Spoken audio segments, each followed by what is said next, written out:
जो बांग्लादेश में हुआ है वह भारत में होगा, इसकी चेतावनी दी गई। अन्य नेता भी वहां मौजूद थे। ये इस तरह की उनकी स्वीकृति थी। देखते हैं आगे वीडियो में।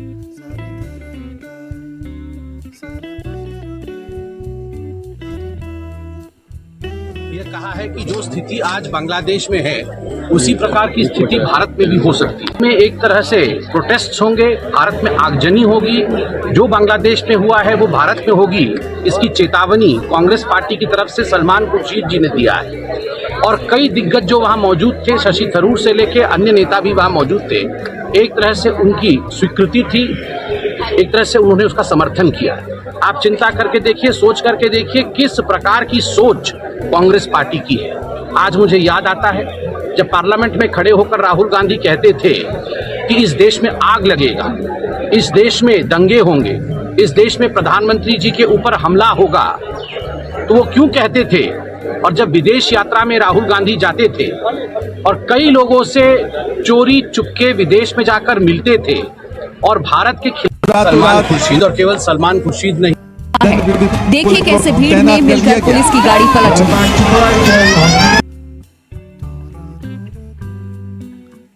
पर इस चैट के सामने आने के बाद ब्रिटेन में एक फौज तैयार हो गई है जिसका नाम है मुस्लिम डिफेंस लीग।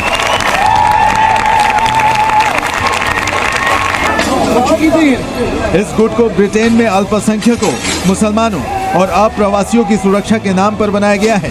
पर इस गुट ने कई स्थानीय लोगों के घरों पर हमला कर दिया, जिसके बाद ब्रिटेन के हालात चिंताजनक हो चुके हैं। एक तरफ अंग्रेज और दूसरी तरफ मुस्लिम दोनों ही मास्क लगाकर सड़कों पर घूम रहे हैं और इस टकराव का हिंसक परिणाम। इसकी शुरुआत ब्रिटेन के एक इलाके में 3 लड़कियों की हत्या के बाद हिंसा का नॉन स्टॉप दौर शुरू हो चुका है। अब तक करीब 400 लोगों को गिरफ्तार किया गया है। साथ ही जेलों में 600 लोगों के लिए जगह तैयार रखी गई है। अंग्रेज मानते हैं कि ब्रिटेन में मुस्लिम अप्रवासियों की वजह से क्राइम ग्राफ ऊपर जा रहा है और उनका विरोध करने की कोशिश दंगों में बदल गई है। These are criminals, they're thugs, they're not patriots. We've been out doing some dawn raids this morning. The people who were most violent in the Whitehall protest and violence last week. कई जगहों पर सिर्फ अफवाह को सुनकर ही फसाद शुरू हो गए, जिसके बाद होटलों, दुकानों और गाड़ियों में आग लगा दी गई। ब्रिटेन में पिछले 13 सालों का ये सबसे बड़ी दंगा है और इसे कंट्रोल करना ब्रिटेन के नए प्राइम मिनिस्टर के लिए सबसे बड़ी चुनौती है। ब्यूरो रिपोर्ट, जी मीडिया। जैसी तस्वीरें बांग्लादेश से आ रही हैं, लगभग वैसे ही हालात ब्रिटेन के भी दिखाई दे रहे हैं। ब्रिटेन की तस्वीरें देखकर आपको लगेगा मानो वो बांग्लादेश बनने के लिए तैयार है। सबसे पहले ब्रिटेन में चल रही हिंसा से जुड़े कुछ आंकड़े बताता हूं आपको। ब्रिटिश सरकार ने दंगाइयों से निपटने के लिए 6000 स्पेशल पुलिस ऑफिसर्स तैनात किए। अब तक 400 दंगाइयों को गिरफ्तार किया है। एक दो नहीं, बल्कि ब्रिटेन में 20 से ज्यादा शहरों में दंगे की खबरें हैं। और ब्रिटेन से आ रही खबरों को देखकर 8 देशों ने ब्रिटेन यात्रा पर जाने वाले अपने नागरिकों के लिए एडवाइजरी जारी की है। सबसे ज्यादा हैरानी आपको ब्रिटेन से आ रही तस्वीरों को देखकर जरूर होगी, क्योंकि वहां के शहरों में विरोध प्रदर्शन, हंगामा और पुलिस के साथ प्रदर्शनकारियों की झड़प हो रही है। ऐसा बंद है, पोर्ट भी क्लियरेंस बंद है, तो हमारा व्यापार पूरा भी ठप हो गया है। आगे नई गवर्नमेंट आएगी, क्या पॉलिसी लाएगी और किस तरह व्यापार होगा, वो भी हम लोग अभी उसमें कंफ्यूज है, वो क्लियरिटी नहीं मिल रही है। कितना व्यापार होता था एक्सपोर्ट और इम्पोर्ट का, और खासकर गुजरात को कितना पड़ता पड़ेगा ये हालात को लेकर? गुजरात में मसाले उद्योग की बात करूं तो करीबन 300 से 500 करोड़ का अपना व्यापार है मसाले का बांग्लादेश के साथ। फिलहाल हमारा व्यापार करीबन 5 साल से कंटिन्यू बढ़ रहा था। बांग्लादेश हमारा बहुत बड़ा बायर है, मगर ये व्यापार में अभी जो भी कॉन्ट्रैक्ट्स है वो भी कंप्लीट नहीं हो रहे, और जो हमारा बायर है बांग्लादेश के वो भी हमें बोल रहे कि वी विल नॉट नीड अभी कंटिन्यूटी कॉन्ट्रैक्ट। तो अभी फिलहाल तो लगता है 300-400 करोड़ का अपना व्यापार है, वो अभी आगे तो कैसे होगा वो तो आगे स्थिति सामान्य होगी तो आगे पता चलेगा। ये बात तो हुई, ये गुजरात से क्या जाता था, ये बात वहां से क्या आता था, तो उसको लेकर दाम किस प्रकार था असंगठितों को? देखो, पहली बात तो ये देखो कि इंडिया का जो बांग्लादेश का व्यापार है वो करीबन 16 बिलियन का व्यापार है। इनमें से हम एक्सपोर्ट ज्यादा कर रहे हैं, इंपोर्ट कम कर रहे हैं। तो हमारा सरप्लस ट्रेड है उनके साथ। और आपका जो क्वेश्चन है कि क्या इंपोर्ट हम लोग करते थे, तो हमारा इंपोर्ट ज्यादा जूट बैग्स, वुवन बैग्स आती है, उसमें हमारा फिश में, उसमें हमारा ज्यादा इंपोर्ट हमारा बांग्लादेश से होता है। तभी वो, और जो बाकी जो टेक्सटाइल्स का जो मटेरियल्स है, यार्न फैब्रिक्स है, वो सब थोड़ा थोड़ा संख्या में सड़कों पर हिंदू उतरे हुए हैं और बांग्लादेश में जो हिंसा उनके खिलाफ हो रही है उसका विरोध कर रहा है। बांग्लादेश की राजधानी ढाका से लेकर चटगांव और पंचगढ़ तक हिंदुओं ने हिंसा के खिलाफ प्रदर्शन किया। ढाका की सड़कों पर हिंदू समुदाय के हजारों लोगों ने प्रदर्शन किया। प्रदर्शन कर रहे लोगों ने हिंदुओं की सुरक्षा के लिए कदम उठाने की मांग की और अल्पसंख्यक सुरक्षा आयोग की मांग की है। प्रदर्शनकारियों ने मांग की है कि सरकार उन लोगों को मुआवजा दे जिन्होंने अपनी संपत्ति खो दी है और जिन मंदिरों को तोड़ दिया गया उनका पुनर्निर्माण किया जाए।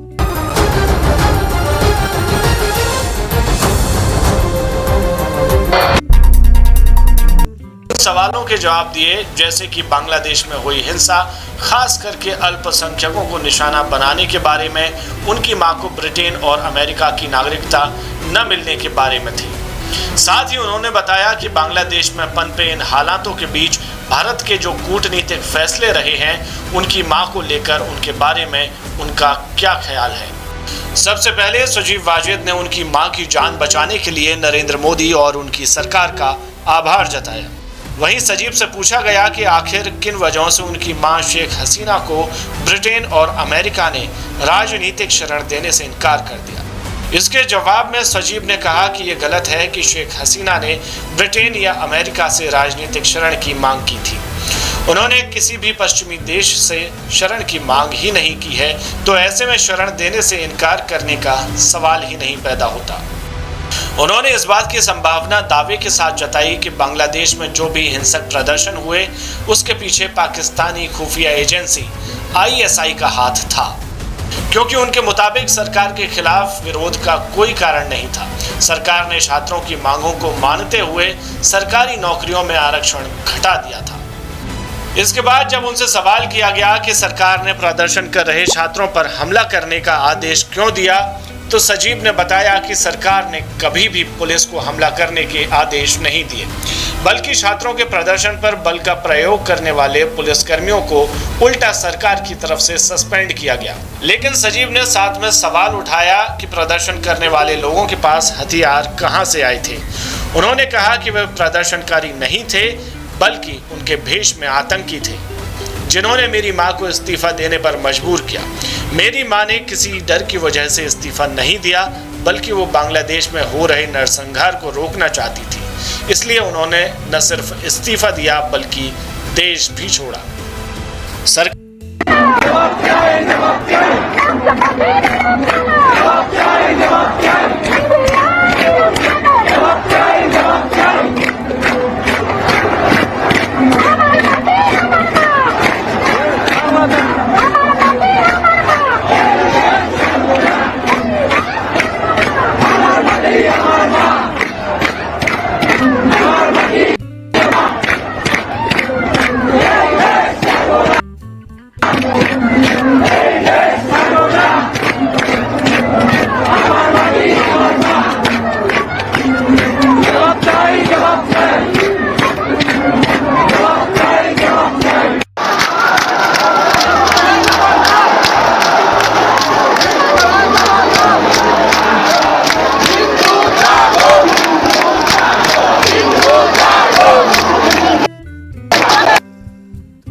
है। इन 5 दिनों में एकदम से जो या तो खुलासे हो रहे हैं या तूफान मचा हुआ है, वो अलग। बांग्लादेश जिस तरीके से 5 दिन में बदला और बांग्लादेश के अंदर एंटी हिंदू जो रायट्स थे वो खड़े हुए, विपक्ष की एक चुभने वाली चुप्पी, बहुत खतरनाक। हिंदू वहां पर मंदिर तोड़े जा रहे हैं, हिंदुओं के साथ, महिलाओं के साथ बलात्कार हो रहा है, सब कुछ उजाड़ा जा रहा है। यहां पर एक बहुत ही घातक चुप्पी जो विपक्ष की है। पहली बार 10 साल में मोदी जी को हिंदू शब्द का इस्तेमाल करके ट्वीट करना पड़ गया। अब ठीक है सर, यूनाइटेड नेशंस तक ने कहा कि हिंदुओं के साथ अत्याचार हो रहा है। न्यूयॉर्क की हिंदू कम्युनिटी है उसने प्रोटेस्ट की, लेकिन हमारा विपक्ष चुप था। ऐसे में खबर आती है कि राहुल गांधी जी लंदन, और बांग्लादेश के एक पत्रकार इसको एक्सपोज करते हैं कि राहुल गांधी लंदन में एक जमात इस्लामी के लीडर से मिले थे। अब लंदन तो राहुल गांधी गए थे फर्स्ट सेशन जो वो शपथ ग्रहण हुआ था उसके बाद, और वो 22 अगस्त से शायद एक दिन पहले ही आए थे, 21 या 22 अगस्त को रात को आते हुए दिखाई दिए थे, और थे वो लंदन में।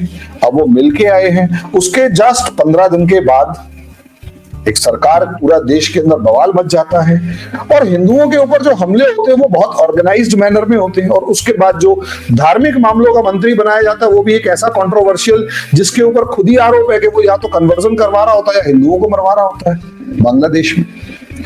जब ये सब चीजें चल रही हैं और हिंदुस्तान एक अजीब से दबाव में है, ऐसे में हिंडनबर्ग का एक ट्वीट आता है, something big is coming India. Sir ये हो क्या रहा है? कौन सी गेम है इंडिया के खिलाफ? क्योंकि कभी पुतिन कह रहे हैं कि मोदी के खिलाफ जी षड्यंत्र था, और जो जनवरी से बांग्लादेश के अंदर भी एक उठापटक की गुंजाइश थी। सर आपका तजर्बा इसमें क्या कहता है? सबसे पहले तो आपका धन्यवाद, आपने मुझे याद किया। आपके सभी दर्शकों को भी मेरा नमस्कार। देखिए, ये कोई नई बात तो है नहीं जो कुछ इस समय हम घटते हुए देख रहे हैं। खालिदा जिया के समय में जिस तरीके से पाकिस्तान का, ISI का, जमात इस्लामी का बांग्लादेश में वर्चस्व रहा, और जिस तरह का रवैया उनका वहाँ के अल्पसंख्यकों, खास तौर से हिंदुओं के प्रति रहा है, वो भी हम आप सब जानते हैं। और ऐसा नहीं है, पूरी दुनिया जानती है। आपने एक बहुत महत्वपूर्ण बात कही है कि जिस तरह की घटनाएं ये घट रही हैं, 270 से ज्यादा वारदातें हो चुकी हैं। वहाँ हिंदुओं के धर्म स्थलों, उनके घरों, उनके प्रतिष्ठानों, इन सब पर जो अटैक हुए हैं, और सैकड़ों लोगों की बलि अब तक ये ले चुके हैं, मारे जा चुके हैं। हिंदू महिलाओं को उठाया जा रहा है, उनके रेप किए जा रहे हैं, क्रूरता की, बर्बरता की सारी हदें लांघी जा रही हैं। और UN ने कहा कि वहाँ ये हुआ।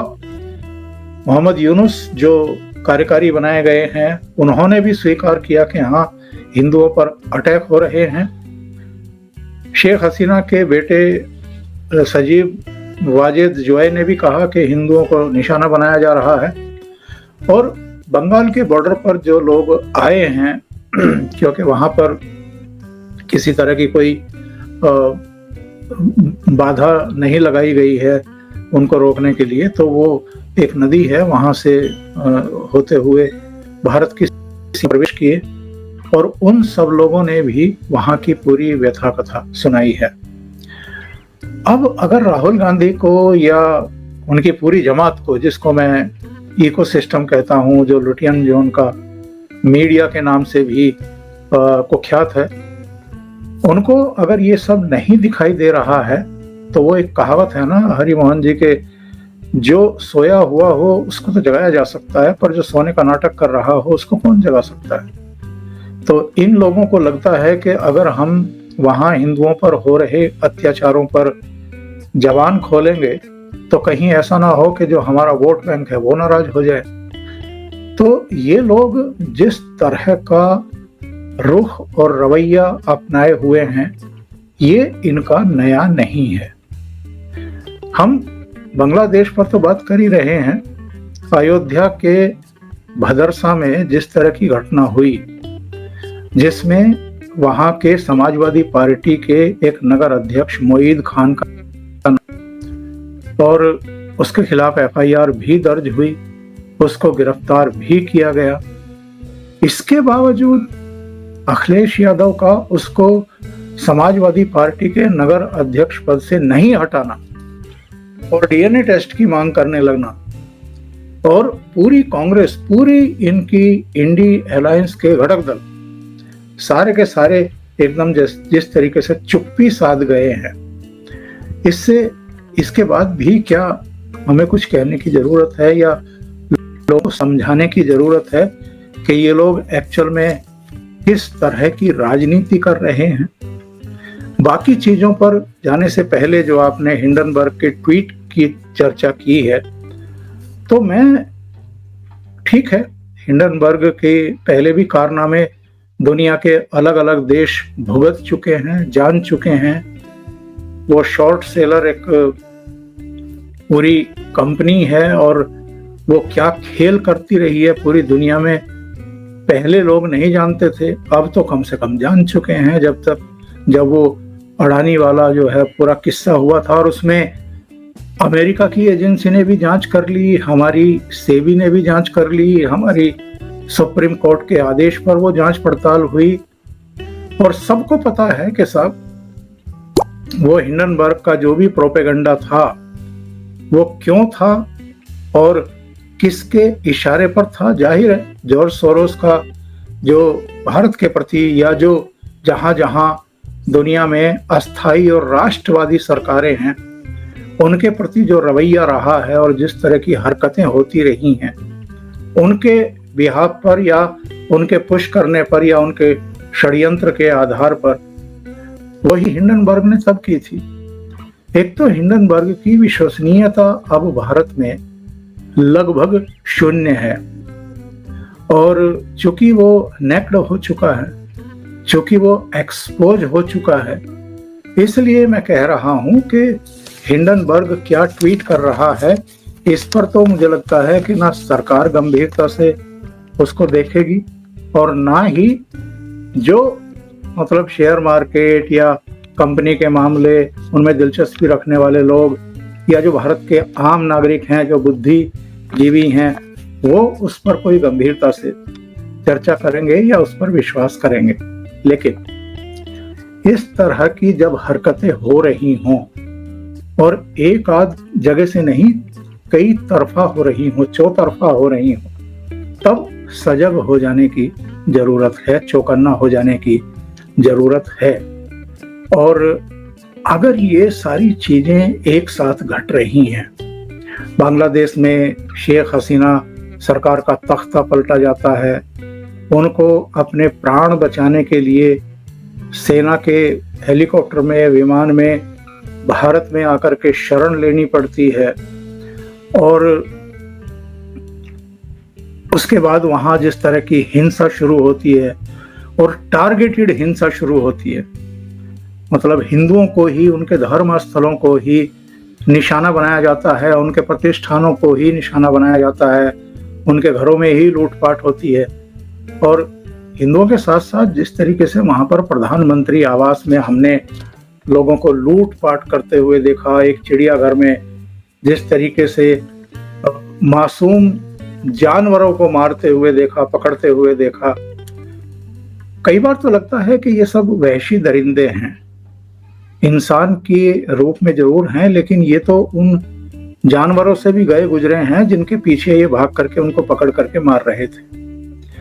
और 75 साल की हैं शेख हसीना, उनके अंग वस्त्र, अंतर वस्त्र जिस तरीके से कैमरों के ऊपर लहराए गए, इससे ज्यादा शर्मनाक बात किसी कौम के लिए, किसी देश के लिए और किसी मजहब को मानने वाले लोगों के लिए हो ही नहीं सकती। और एक सवाल